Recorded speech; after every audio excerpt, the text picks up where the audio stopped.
3 पढ़ेंगे। Last video में अपने पढ़ा था पदार्थ की अवस्थाएं क्या होती हैं, पदार्थ को एक अवस्था से दूसरी अवस्था में कैसे परिवर्तित किया जा सकता है। तो आज अपने उसके आगे पढ़ेंगे। लास्ट वीडियो में देखा था कि 273 केल्विन तो बर्फ का टेम्परेचर गलनांक में भी होता है, और अगर उसका हिमांक बिंदु है तो वो भी 0 डिग्री सेल्सियस होता है। अब केल्विन और सेल्सियस क्या है इसके बारे में इसमें बताएंगे। तो तापमान है, आप नोट करेंगे तापमान का ऐसा मात्रक केल्विन में होता है, ये ध्यान रखना। तापमान है उसका ऐसा मात्रक किसमें लिखा जाता है, केल्विन में। इसे के से दर्शाते हैं। और 0 डिग्री सेल्सियस लिखोगे तो वो किसके बराबर होगा, 273.15 केल्विन के होता है। और अपने इसी सुविधा के लिए पूर्णांक रूप में लिखते हैं। आप इसे 273 केल्विन भी लिख सकते हैं, क्योंकि 1.5 मान बहुत कम है, तो इसलिए इसे पूर्णांक रूप में आप 273 केल्विन लिख सकते हैं। अब यदि आपको केल्विन से किसी तापमान को सेल्सियस में बदलना है, और यदि सेल्सियस में दिया है और उसे केल्विन में बदलना है, तो आप उसे कैसे बदलेंगे। तो यदि केल्विन से आपको सेल्सियस में बदलना है, तो दिए हुए तापमान में से आपने क्या करना है, 273 घटा देना है। जैसे आपको बर्फ का तापमान 273 केल्विन दे दिया और आपसे पूछ ले कि इसका सेल्सियस में क्या मान होगा, तो आपने क्या करना है, 273 तापमान दिया है उसमें से क्या घटाना है, 273 घटाना है, और सेल्सियस में मान क्या आ जाएगा, 0 डिग्री सेल्सियस। और यदि आपको केल्विन में दिया है और उसे सेल्सियस में बदलना है, तो क्या करेंगे, 273 केल्विन जोड़ देंगे। यानी आपको जैसे तापमान दिया है 0 डिग्री सेल्सियस और आपको उसे केल्विन में बदलना है, तो 0 डिग्री सेल्सियस प्लस 273 केल्विन लिखेंगे। ठीक है, ये इतना समझ में आया। अब जैसे अपने इसके बारे में कुछ न्यूमेरिकल करेंगे, उससे पहले आप ये नोट करें कि अवस्था परिवर्तन में पहले पढ़ा था तापमान का क्या प्रभाव था। अब लिखेंगे अवस्था परिवर्तन में दाब का क्या प्रभाव होता है। यानी दाब बढ़ाने पर ठोस अवस्था है वो किस में बदल जाती है, द्रव अवस्था है वो किस में बदल जाती है, गैस अवस्था में क्या परिवर्तन होता है।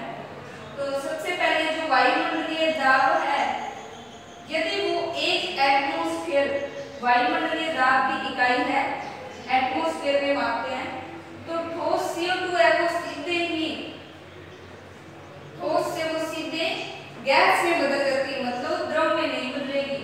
तो जब वो सीधे गैस में बदल जाती है तो उस ठोस CO2 को शुष्क बर्फ या ड्राई आइस कहते हैं। तो ध्यान रखना, जब ठोस CO2 होती है उसे एक एटमॉस्फेयर वायुमंडल दाब दिया जाता है, तो वह द्रव में बिना ही बदले वह सीधा गैस में बदल जाती है। इस कारण जो CO2 ठोस होती है उसे शुष्क बर्फ या ड्राई आइस कहा जाता है।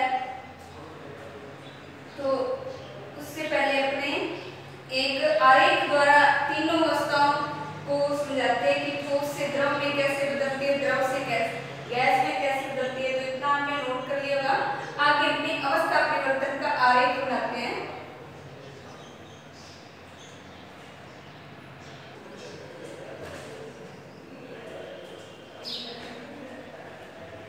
अब आगे आप नोट करेंगे अवस्था परिवर्तन में ताप व दाब का प्रभाव। तो पहले अपने पढ़ चुके तापमान के परिवर्तन से एक अवस्था से दूसरी अवस्था में बदलने से क्या प्रभाव होता है और दाब का क्या प्रभाव होता है। तो आप उसे इस तरह से एक आरेख बनाकर समझा सकते हैं कि ठोस से द्रव में बदलना क्या कहलाता है, द्रव से गैस में बदलना क्या कहलाता है, गैस से सीधा ठोस में बदलना क्या कहलाता है।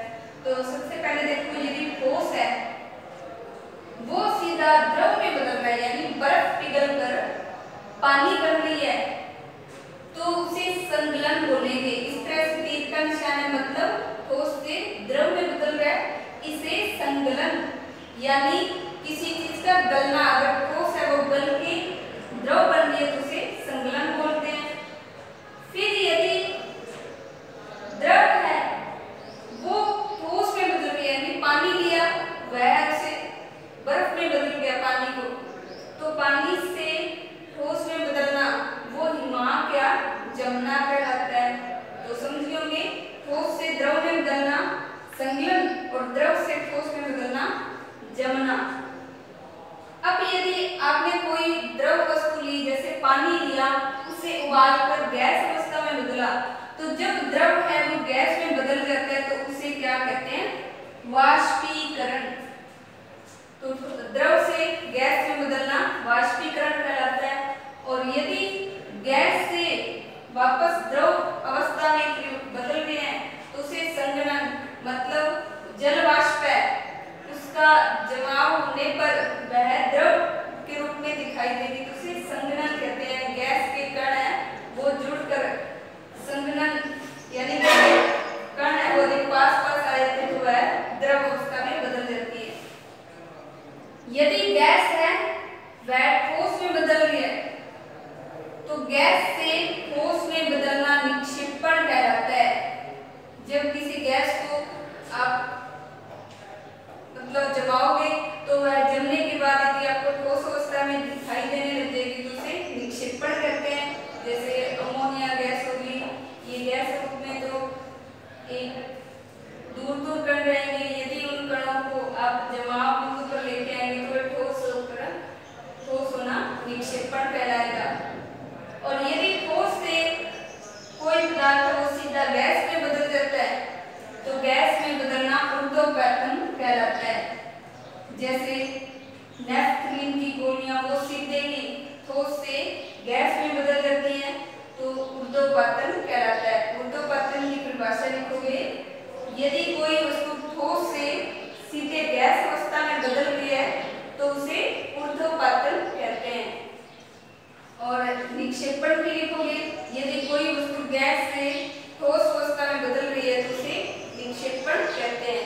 तो इस तरह से आप नोट करेंगे और इसमें सारी परिभाषा भी साथ साथ में आ जाएंगी। संकलन किसे कहते हैं, वाष्पीकरण किसे कहते हैं, संघनन किसे कहते हैं, ऊर्ध्वपतन किसे कहते हैं, निक्षेपण किसे कहते हैं। अब आप एक क्वेश्चन नोट करेंगे, निम्न तापमान को सेल्सियस में बदलें। कैसे सेल्सियस में बदलेंगे इसके बारे में पहले बता दिया कि केल्विन में दिया हुआ है और उसे आपने सेल्सियस में बदलना है तो क्या बताएंगे? 273। तो यहाँ पर ए नंबर दे रखा है क्वेश्चन, 300 केल्विन है, इसे आपने सेल्सियस में बदलना है। तो सेल्सियस में बदलने के लिए आपने इसमें से क्या घटाना है? 273। अब 273 घटाओगे तो कितने बचेंगे?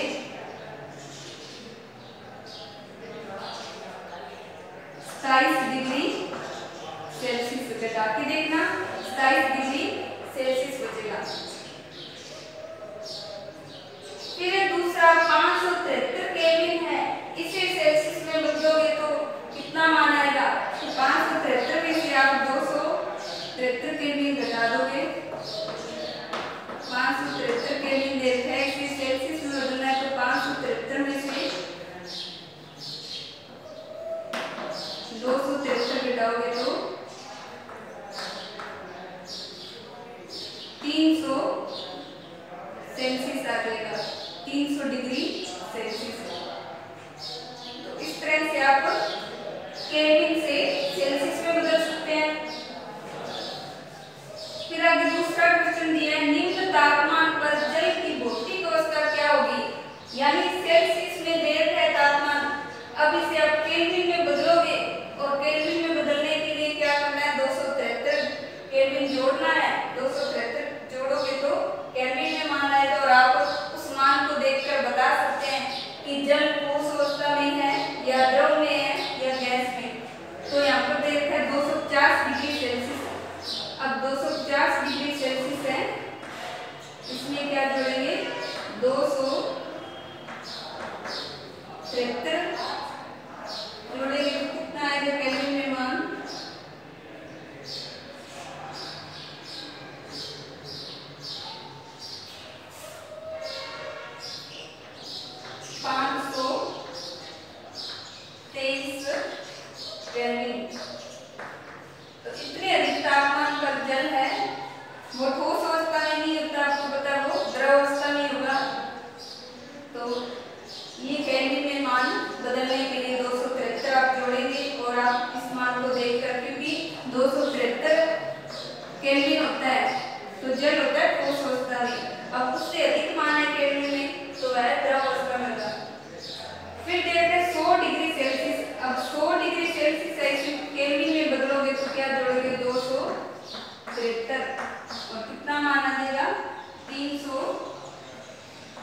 273 केल्विन, यानी जल की भौतिक अवस्था क्या होगी? द्रव होगी। तो दोनों में ही जल की भौतिक अवस्था द्रव होगी। साथ में इसमें आपको केल्विन में बदलना आ गया और इसमें सेल्सियस में बदलना। तो आज हमने इस वीडियो में केल्विन से सेल्सियस में बदलना और सेल्सियस से केल्विन में बदलना, एक अवस्था से दूसरी अवस्था में बदलना क्या कहलाता है, इसके बारे में पढ़ा। आप इसे